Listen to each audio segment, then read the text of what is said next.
tome la palabra de Dios y busque por favor Lucas capítulo 2, la historia de Navidad. Comenzaré a leer en un momento el verso 1 de Lucas capítulo 2.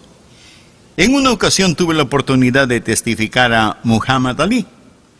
Y oré mucho sobre eso y Dios arregló para que podamos estar juntos en un pequeño cuarto una noche antes de una de sus peleas. Y estuvimos hablando de Jesucristo y yo tenía una oración en mi corazón que este hombre recibiera a Cristo como su personal Señor y Salvador. Él estudiaba la fe islámica y conversamos de ida y vuelta. Y él me desafió con esta pregunta. Dijo, usted dice que Jesucristo es el Hijo de Dios porque nació de una virgen. Él no tuvo un padre terrenal. Y luego me dijo, Adán no tuvo un padre ni una madre. ¿No haría eso Adán más un hijo de Dios que Jesús?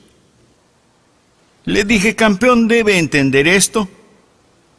Jesús no fue el Hijo de Dios porque nació de una virgen. Nació de una virgen porque era el Hijo de Dios. Verán, Jesús no tuvo su comienzo en Belén. Jesús salió de su gloria, como ya se los he dicho, porque un niño nos es nacido, hijo nos es dado. Estaremos hablando hoy del nacimiento virginal de nuestro Señor y Salvador Jesucristo. Ahora, sé muy bien que el mundo se ríe de la idea del nacimiento virginal.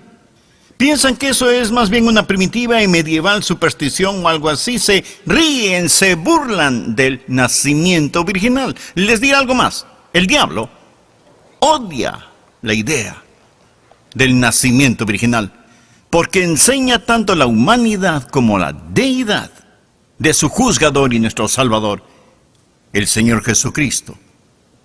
Pero peor que la burla de este mundo y el odio de Satanás es la ignorancia de muchos llamados cristianos en cuanto al nacimiento virginal. Muchos lo dudan, otros no lo creen y otros piensan que es incidental. Amigos, quiero mostrarles en este mensaje que no tiene esperanza de salvación sin el nacimiento virginal. Quiero mostrarles que si elimina el nacimiento virginal de nuestro Señor Jesucristo, habrá destruido el fundamento del cristianismo y todo colapsará como un castillo de naipes. No es incidental, es fundamental. 3 pensamientos para hoy. Primero, deseo que piense en el sagrado misterio de su nacimiento. Vamos al capítulo 1. El ángel le ha anunciado a María que va a tener un hijo. Ahora María es una virgen. Está desposada con un hombre José, pero no se han unido aún en el acto matrimonial. La ceremonia todavía no se ha efectuado. Ellos no están viviendo como marido y mujer. Pero el ángel Gabriel le dice, María, vas a tener un hijo. Ahora ella hace una pregunta pertinente en el versículo 34. Entonces María dijo al ángel, ¿cómo será esto? Pues no conozco varón. La palabra no conozco significa que no ha tenido relaciones sexuales con un hombre, y el ángel le contestó, el Espíritu Santo vendrá sobre ti, y el poder del Altísimo te cubrirá con su sombra. Subraya el poder del Altísimo, te cubrirá con su sombra, por lo cual también el santo ser que nacerá será llamado Hijo de Dios. Y he aquí tu pariente Elizabeth, ella también ha concebido hijo en su vejez, y este es el 6º mes para ella, la que llamaban estéril. Porque, subrayen esto amigos, subrayen la siguiente frase 2 o 3 veces, porque nada hay imposible para Dios. ¿Pueden decir amén? Si tiene dificultades con esto, tendrá dificultades con el nacimiento virginal, porque nada hay imposible para Dios. Y María dijo, he aquí la sierva del Señor, hágase conmigo conforme a tu palabra. Y el ángel se fue de su presencia. Estoy hablando del misterio del nacimiento virginal. Quiero decirle que el nacimiento virginal no depende de su comprensión para que sea válido. ¿Está bien? Usted no tiene que entenderlo para validarlo. Hay muchas cosas que no entendemos.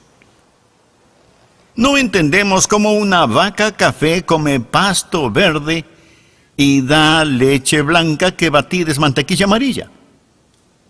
¿No entendemos eso? La mayoría no entendemos cómo funciona un limpiaparabrisas. Sabemos que trabaja, quiero decir, despeja el agua del parabrisas. Pero si tiene que hacer un diagrama y describir qué es lo que hace que se mueva de un lado a otro, muchos aquí no podrían hacerlo. Los que son ingenieros tal vez sí. Amigos, hay muchas cosas que no entendemos, pero las experimentamos. El gran Vance Havner decía, no entiendo la electricidad, pero no me quedaré sentado en la oscuridad hasta entenderla. Puede ser un misterio para usted, pero no lo es para Dios. Ahora, me gusta este verso de 1 Timoteo 3, verso 16. E indiscutiblemente, grande es el misterio de la piedad. Dios fue manifestado en carne. De eso se trata el nacimiento virginal. Dios fue manifestado en carne, justificado en el Espíritu. Visto de los ángeles. ¿Ha pensado en eso? Visto de los ángeles. ¿Sabía que por la eternidad, por todas las edades, ningún ángel había visto a Dios? Porque Dios es invisible. La primera vez que un ángel o cualquiera vio a Dios fue cuando el Verbo se hizo carne. Los ángeles dijeron, miren, ahí está Dios, acostado en un pesebre, visto de los ángeles, predicado a los gentiles, creído en el mundo, recibido arriba en gloria. No se preocupe si no puede explicar el nacimiento virginal, tampoco podría explicar lo que es Dios. Cuando puede explicar a Dios, tal vez podría explicar el nacimiento virginal. Verá, hay este sagrado misterio del nacimiento virginal. Grande es el misterio de la piedad. Nos unimos a María, diciendo, ¿cómo será esto? Y nos unimos al ángel al decir, con Dios todo es posible. Y el pueblo de Dios dice, amén, hecho. Eso es. Dios lo hizo. Si tiene dificultad con el nacimiento virginal, le diré cuál es su real dificultad. Su Dios es muy pequeño. Su Dios es muy pequeño. Segundo punto. Quiero que vea no solo el sagrado misterio, pero quiero que vea también, y esto es muy importante, el ministerio salvador del nacimiento virginal. Empecemos en Lucas 2, verso 8. Había pastores en la misma región que velaban y guardaban las vigilias de la noche sobre sus rebaños, y he aquí se les presentó un ángel del Señor, y la gloria del Señor los rodeó de resplandor, y tuvieron gran temor. Estuvieron muy asustados. Pero el ángel les dijo, no temáis, porque he aquí os doy nuevas de gran gozo que será para todo el pueblo, que os ha nacido hoy en la ciudad de David. Ahora subraya esa frase, un Salvador. Un Salvador, que es Cristo el Señor. Esto os servirá de señal. Hallaréis al niño envuelto en pañales, acostado en un pesebre. Y repentinamente apareció con el ángel una multitud de las huestes celestiales que alababan a Dios y decían, gloria a Dios en las alturas y en la tierra paz, buena voluntad para con los hombres. El nacimiento virginal y la encarnación, eso es, el Dios hecho carne, fue necesario para nuestra salvación. Ahora quiero que me siga aquí. Dios dio a Adán y Eva dominio en el jardín del Edén. Ellos pecaron y perdieron ese dominio. Ellos lo perdieron, se lo entregaron a Satanás. Y en vez de ser siervos de Dios, ellos se volvieron esclavos de Satanás y ellos infectaron la raza humana con el pecado. Nuestro dominio se perdió por un solo hombre, un hombre. La única forma de poder volver a tenerlo es por un hombre, otro hombre. Y ese otro hombre es el Señor Jesús. Todos nosotros somos representados por dos hombres, o Adán o Jesús. En Adán todos mueren, en Cristo todos vivirán. Y en realidad así hay realmente dos hombres que han vivido y el resto somos parte integrante de esos dos hombres. Ahora, Jesucristo, el último Adán, vino nacido de una virgen para deshacer lo que el primer Adán hizo. Fuera del nacimiento virginal, por lo tanto, no hay esperanza de salvación. Bueno, ¿por qué vino para deshacer lo que el primer Adán hizo? Bien, la Biblia claramente enseña que la paga del pecado es muerte. El alma que pecare, de cierto, morirá. Y la Biblia dice, sin derramamiento de sangre no hay remisión. El pecado debe ser pagado, debe ser expiado, y debe ser expiado con sangre. Dios es espíritu, no tiene sangre. Ahora, Dios es espíritu. La Biblia dice, el gran eterno yo soy es espíritu. Bien, el gran eterno yo soy no puede morir. El gran eterno yo soy no puede sangrar. Pero esta salvación fue perdida por un hombre. El dominio fue perdido por un hombre. Y debe ser redimido por un hombre. Sin derramamiento de sangre no hay remisión. Pero cualquier hombre no podía hacerlo. Este hombre debía ser un hombre perfecto. Debía ser impecable. Y debía también ser inocente. Escuchen, todos somos hijos e hijas de Adán por nacimiento. Y ningún hijo o hija de Adán calificaba. ¿Por qué? Anote en su Biblia, Romanos 5:12 al margen. La Biblia dice, por tanto como por un hombre, su nombre es Adán, el pecado entró en el mundo y por el pecado la muerte. Así la muerte pasó a todos los hombres por cuanto todos pecaron. ¿Hay alguien en este auditorio que osaría ponerse de pie y decir que nunca ha pecado? ¿Hay alguien aquí que tenga la audacia, la desmedida desvergüenza de decir nunca he pecado? Por supuesto que no.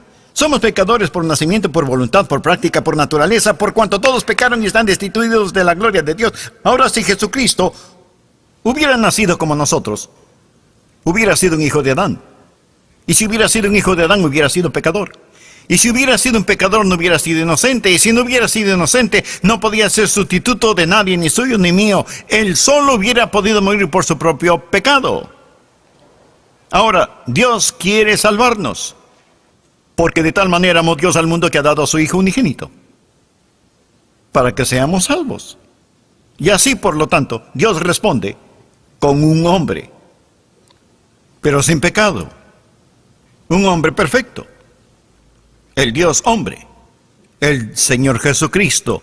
Alguien que fue totalmente humano y fue impecable. Humano, para deshacer lo que el primer Adán hizo, que pueda derramar su sangre, pero esa sangre debía ser sangre sin pecado. ¿La sangre de quién estaba en ese bebé? No era la de María. Y de paso, cuando un pequeño bebé es llevado en el vientre de su madre, tiene una vida separada de la de su madre. Algunas veces los del movimiento pro opción deberían terminar la frase, opción de matar al bebé. Alguien dice, bien, hemos decidido no tener este bebé. No, esa no es su decisión. Usted va a tener ese bebé. La pregunta es, ¿lo va a tener vivo o muerto? Tengo control sobre mi propio cuerpo. El bebé no es su cuerpo. Es el cuerpo de alguien más. Hay una sangre diferente en ese bebé. La madre puede tener un tipo de sangre y el bebé puede tener otro tipo. Algunas veces en un juicio de paternidad, en la corte, un padre puede probar que no engendró ese bebé por prueba de sangre. ¿Cómo es eso? Porque la línea sanguínea no se determina por la madre, sino por el padre. ¿La sangre de quién circulaba en ese pequeño bebé? La sangre de Dios. Usted dice, hey, un momento, usted dijo hace un rato que Dios no tiene sangre, Dios es espíritu. Ahora lo están entendiendo, lo están captando. Escuchen, Hechos capítulo 20, versículo 28, anótelo. Pablo habla a los ancianos en Efeso y les dice, por tanto, mirad por vosotros y por todo el rebaño en que el Espíritu Santo os ha puesto por obispos. Eso es, un pastor debe ser cuidadoso porque tiene una obligación dada por Dios. El Espíritu Santo le ha hecho un obispo, significa una obligación. Por tanto, les dice, ahora escuchen, apacentad la iglesia del Señor, la cual Él ganó por su propia sangre. Apacentad la iglesia del Señor, la cual Él, Dios, la ganó con su propia sangre. La sangre de Dios circulaba en ese pequeño bebé en el vientre de su madre. Sangre sin pecado. Sangre inocente. Por eso dije que si quita el nacimiento virginal, no tiene esperanza del cielo. Vino como vino, nacido de una virgen para hacer lo que fue sin pecado, para hacer lo que hizo, morir una muerte sustitucionaria. Murió de esa manera para hacer lo que hizo, expiación de pecado. Hizo lo que hizo para que nazcamos de nuevo y vayamos al cielo. Sin sacrificio, sin pecado, no hay expiación. Sin expiación, no nuevo nacimiento. Sin nuevo nacimiento, no hay esperanza del cielo. Él nació de una virgen para que nazcamos de nuevo. Vino a la tierra para que vayamos al cielo. Él se volvió el Hijo del Hombre para que podamos llegar a ser hijos e hijas de Dios. De eso se trata todo. Es el porqué del nacimiento virginal. Ahora, si Él no hubiera nacido de una virgen, Él hubiera sido un hijo de Adán, Mendel, quien hizo un gran trabajo en genética. Dijo esto en cuanto a la genética. Esto es el efecto de nuestro código genético, el DNA en nosotros. Esto es lo que él dijo. Escuche esta declaración. Cada individuo es la suma total de las características recesivas o dominantes de sus progenitores. Cada individuo, cada uno aquí, es la suma total de las características recesivas o dominantes en sus progenitores, eso es, sus padres. Déjeme decir todo esto en español sencillo. Todo lo que había en su papá y en su mamá está en usted. Todo, no algo, todo. Ahora suponga que los padres del Señor Jesús hubieran sido ambos dioses, Dios más Dios. Él hubiera sido Dios porque todo lo que había en sus padres estaba en Él. Hubiera sido Dios, Dios total, sí, perfectamente Dios, pero sin ninguna humanidad en Él. Él hubiera sido lejano, inaccesible, no hubiera podido salvar. Bien, suponga que los padres del Señor Jesucristo no hubieran sido Dios más Dios, sino humano más humano. Entonces Jesús hubiera sido totalmente humano. Hubiera heredado las características de su padre y de su madre. En Adán todos murieron, hubiera sido un pecador. Y no hubiera sido el salvador de nadie. Pero supongamos que su padre, no supongamos, aprendamos que su padre es verdaderamente Dios. Su madre es verdaderamente humana. ¿Quién es Él? Es el Dios encarnado. Es el Dios hombre. No mitad Dios y mitad hombre. No todo Dios y no hombre. No todo hombre y no Dios. Él es el unigénito, Hijo de Dios. Ahora veamos el tercer y final punto. He hablado acerca del sagrado misterio de su nacimiento. He hablado del salvador ministerio de su nacimiento. Ahora déjeme decirle de la soberana majestad de su nacimiento. Mire otra vez Lucas capítulo 1. Empecemos en el verso 30.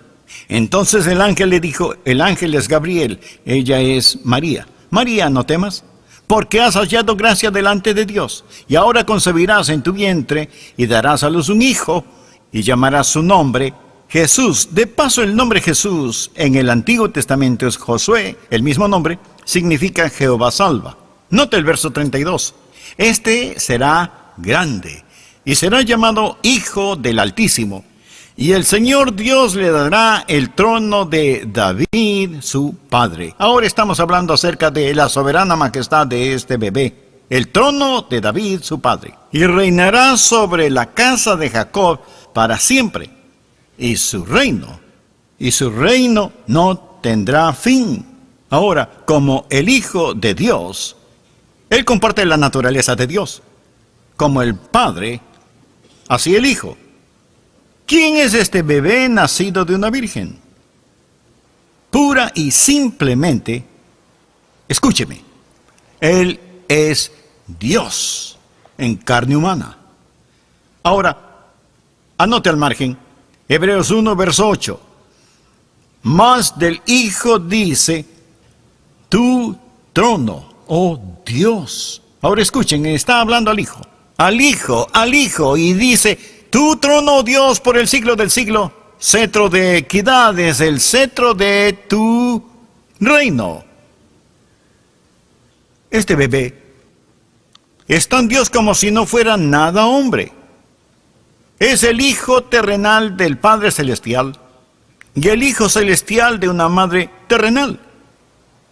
Ese pequeño bebé, acostado en un pesebre, envuelto en pañales, con sus piececitos, tocando la paja, es el poderoso Dios de Génesis 1:1.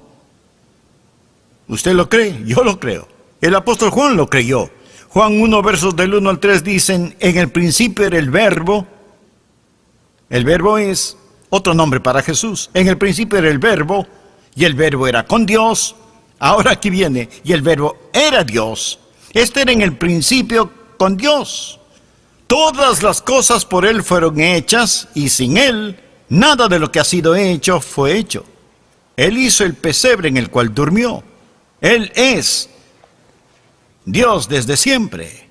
Jesús no comenzó con María en Belén. Él existió sin edad con su Padre en el cielo. Como bien se ha dicho, cuando Él nació, fue tan sin edad como su Padre y más viejo que su madre.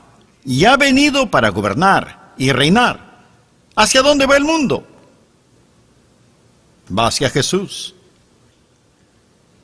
Suya es la cuna que mecerá al mundo. ¿Puede creer eso? Un día nuestro querido Salvador va a salir de su gloria y esos benditos y perforados pies tocarán el monte de los olivos y entonces habrá un gran terremoto. Y Jesús se abrirá camino hacia Jerusalén y el gobierno será sobre sus hombros. ¿Qué es lo malo con el mundo hoy? ¿Ha leído las noticias hoy, ayer, la última semana? Lean cualquier periódico y usted sabrá que hay algo trágicamente malo con nuestro mundo. Y parece que miráramos en la boca de un cañón cargado. No puede haber verdadera paz sin el príncipe de paz. La respuesta para los problemas del mundo es la segunda venida del Señor Jesucristo. Y la esperanza del individuo, de la iglesia, de la familia, de la nación, la esperanza de este mundo es Jesucristo.